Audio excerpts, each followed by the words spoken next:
Samantala, alokasyon ng gasolina sa mga police mobile binawasan ng hanggang 50% ng ilang LGU sa Pangasinan. Ang detalye sa report. 3 police mobile at 4 na motorsiklo ang gamit sa operasyon ng Mangaldan Police Station. Sa kabila ng nararanasang krisis sa petrolyo, hindi naman daw binawasan ng LG yung alokasyon sa gasolina ng himpilan. Tiniyak ng Mangaldan Police na tanging sa mga operasyon lang ng pulisya nagagamit ang mga sasakyan.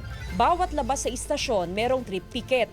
Meron ding travel order kung gagamitin ng mga sasakyan papunta sa Provincial or Regional Office. Dito sa Mangaldan Police Station is continue naman yung pagbibigay suporta ng ating local government unit.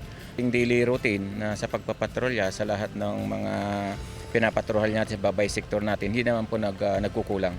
Ayon sa Pangasinan Police Provincial Office, may ilang LGU sa probinsya ang nagbawas ng hanggang 50% alokasyon sa gasolina ng mga police mobile. Batid daw ng PNP na bahagi ito ng pagtitipid na ginagawa ng LGU. Pero makikiusap daw ang Pangasinan PPO sa mga alkalde na hanggat maaari ay dagdagan ng alokasyon ng gasolina ng police mobile.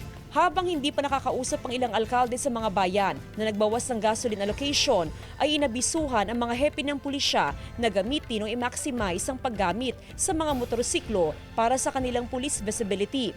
Kukunin sa MOOE ng police station ng gasolina na gagamitin sa mga motorsiklo.